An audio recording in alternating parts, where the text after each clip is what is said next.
그냥 이러한 사고방식 하나만 딱 가지고 있으면 세상을 보는 방식 자체가 약간 달라져요.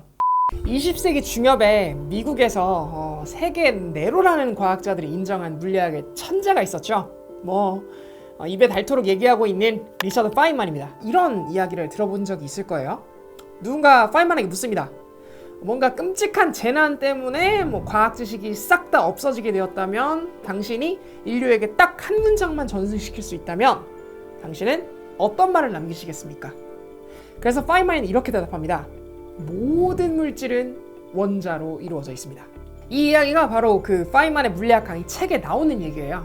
우리가 알고 있기로는 누군가 파인만한테 진짜 그 얘기를 했을 것 같지만, 실제로는 강연 도중에 이런 질문을 만약에 누가 나한테 한다면 이렇게 얘기를 하면 되겠다라고 학생들한테 이야기했던 바로 그런 것이죠. 그런데 이게 살짝 재밌는 게, 질문의 이제 문장 뒷단의 원문을 보면 What statement would contain the most information in the fewest words? 이렇게 되어 있거든요.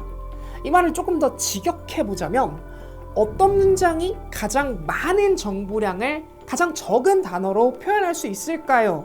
라는 말이 되죠. 이 말에 대해서 이제 파인만이 atomic hypothesis, 그러니까 all things are made of atoms 라고 대답했던 거예요. 그러니까 모든 것은 원자로 만들어졌다. 이 말을 파인만이 바로 다음에 풀어주는데, little particles that moved around in perpetual motion, attracting each other when they are a little distance apart, but repelling upon being squeezed into one another. 모든 건 원자로 이루어져 있는데, 그 원자라는 친구는 계속해서 진동도 하고 서로 끌어당기기도 하고 또 밀어내기도 하면서 이 세상의 온갖 것들을 다 만든다는 거죠. 그거 우리가 다 알고 있는 거 아니에요? 별거 아니잖아요. 하실 수 있어요. 왜냐면 우리는 과학 교육을 통해 원자라는 존재를 이제 너무나 익숙하게 배우기 때문인데, 이게 약간 이런 거예요. 자, 여기 보면 이렇게 하얀색 장난감이 있어요. 근데 이 하얀색 장난감을 제가 이렇게 잡은 다음에 이 장난감을 위로 탁 던졌다가 잡아서 여기다 주면 위쪽 손으로 이렇게 넘어오거든요. 이거 되게 신기하잖아요. 어떻게 한 거냐면, 잡는 것처럼 보이게 한 다음에 아래쪽 손가락으로 떨어뜨려서 손가락으로 잡고 이렇게 숨겨준 거거든요. 아니까 별거 없죠. 지금 이것처럼 뭔가에 대한 비밀을 알고 나면 별것 아닌 것처럼 느껴지게 마련인 게 보통 인지상정이거든요.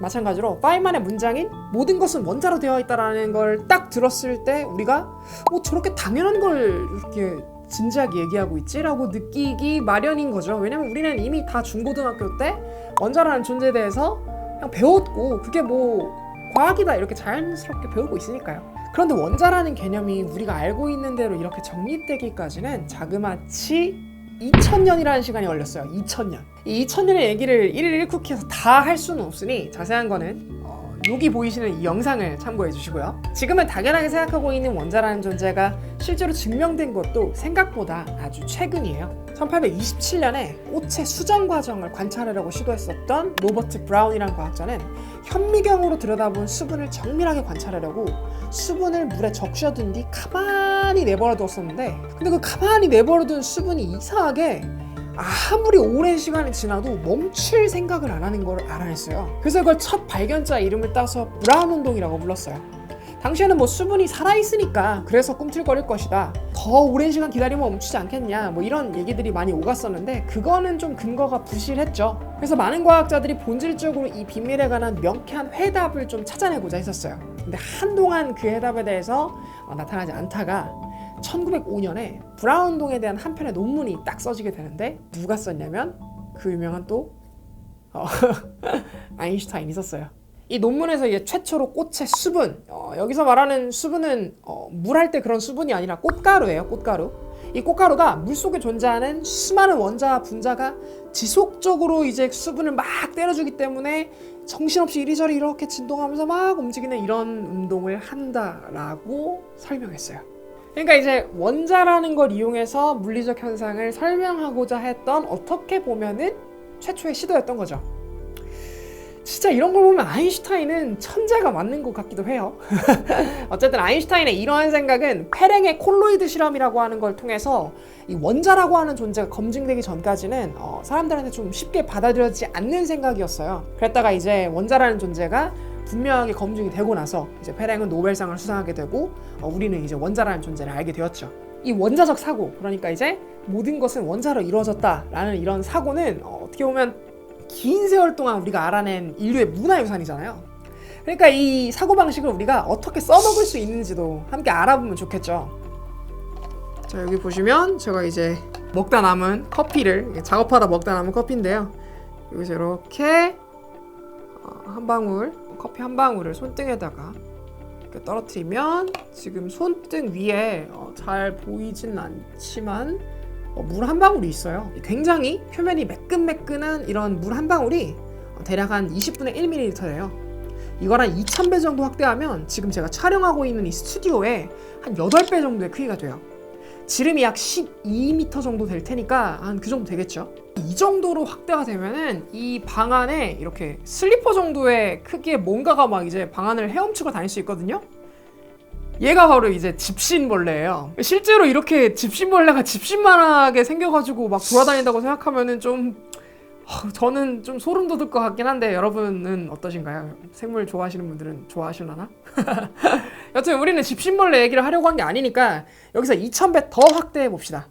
그러면 물방울은 거의 작은 도시 크기만큼 커지게 될 텐데 이 정도로 커진 물방울의 표면은 더 이상 매끈매끈하지 않고 약간 우글우글하는 모습으로 보이게 될 거예요. 표면에서 뭔가가 막 요동치는 모습을 볼 수 있다는 건데 물이 우글거린다고 하면 뭔가 좀 신기하고 이상한 느낌일 것 같기도 하죠. 이걸 250배 더 확대하면, 그러니까 이제 도합 10억 배 확대를 하게 되는 건데 그때부터는 물이 이런 식으로 이제 알갱이들의 집합으로 보이게 될 거란 말이에요. 그래요. 물을 이루고 있는 원자들 그리고 분자들이 보이기 시작한다는 의미예요. 보시면 수소 원자 2개, 산소 원자 이렇게 하나가 결합해서 물이라고 하는 분자를 이루고 있는 것이죠. 보통 수소 원자 하나의 평균 지름이 약 1에서 2옹스트럼 정도거든요. 옹스트럼이라는 단위는 보통 원자의 크기를 나타낼 때 사용되는 단위인데 그 길이가 이제 10의 마이너스 10승 미터를 나타낼 때 쓰는 단위예요.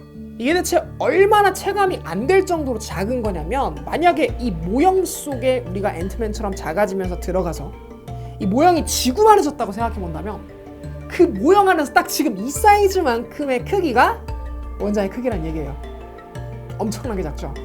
이렇게 작은 원자들이 분자를 이루고 그 분자들이 공간을 꽉꽉 메우고 있으면 그게 이제 우리가 말하는 물이라고 하는 것이죠. 결국 우리가 물이라고 부르고 마시는 것의 실체는 이러한 작은 분자 알갱이들이 셀 수 없을 만큼 엄청난 양으로 이루어져서 우리가 살고 있는 세상에서는 그냥 뭐 매끈매끈한 액체처럼 보이는 거라는 얘기예요. 예를 들어서 물을 다른 컵에다 따르는 걸 10억 배 확대해서 만약에 볼 수 있다면은 대충 뭐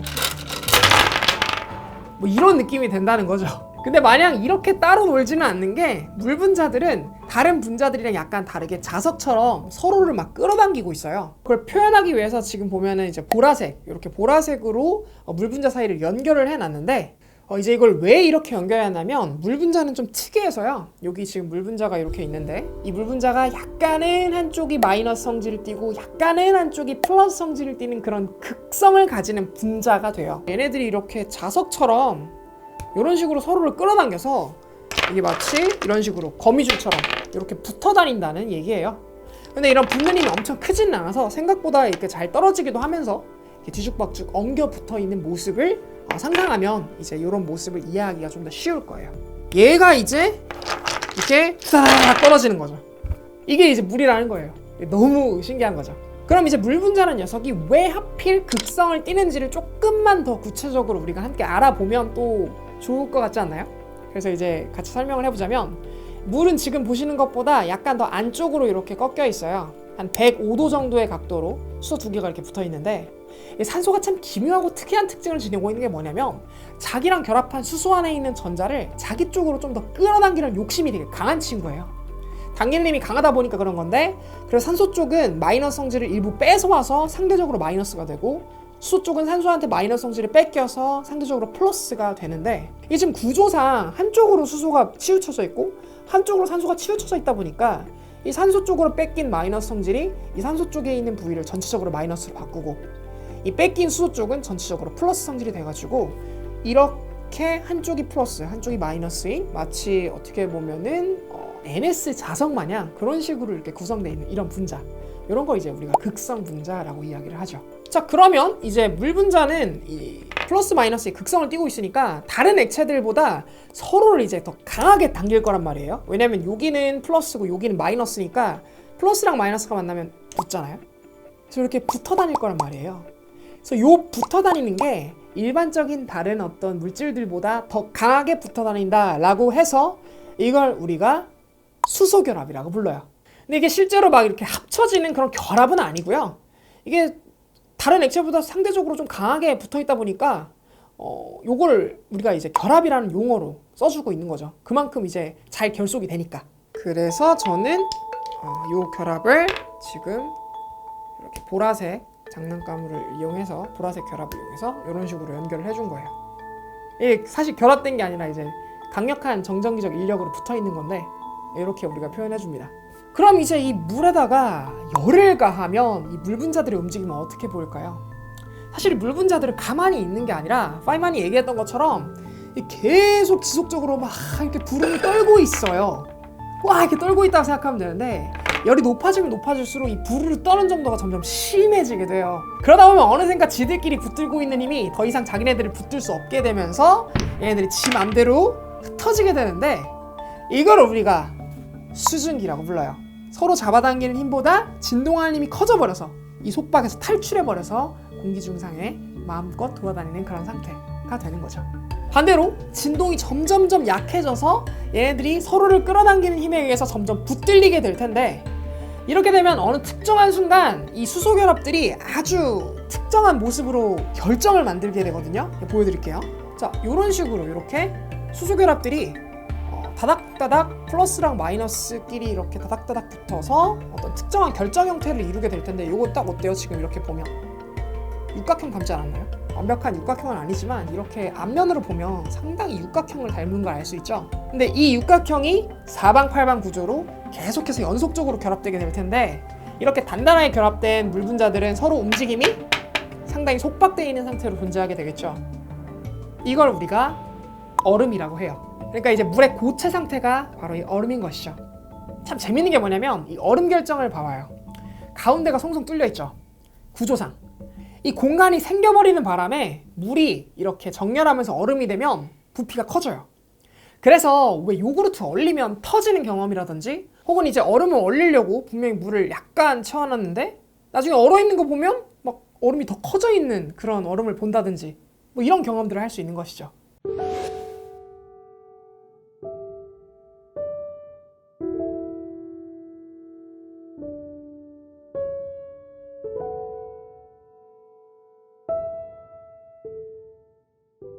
안녕하세요. 정말 오랜만에 찾아뵙죠. 1쿠키의 과학후입니다.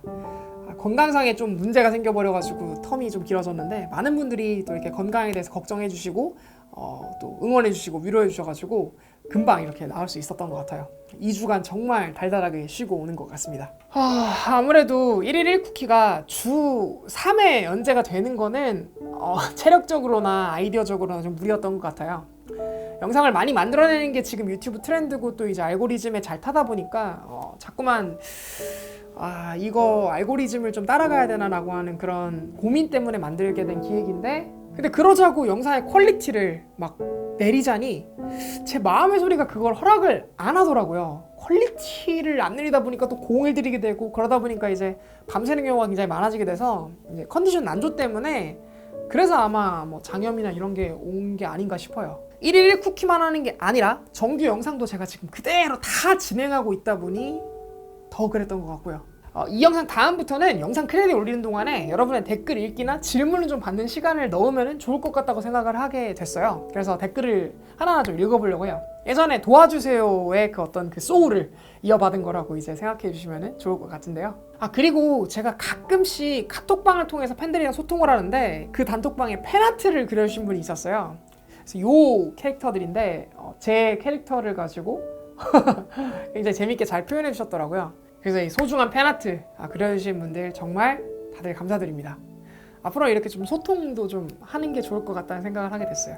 자, 그럼 오늘도 함께 해주셔서 너무 감사드리고요. 1일 1쿠키는 월, 수, 금이 아닌 화요일, 목요일에 여러분들을 찾아뵙도록 하겠습니다. 언제나 그랬듯 과학을 쿠키처럼.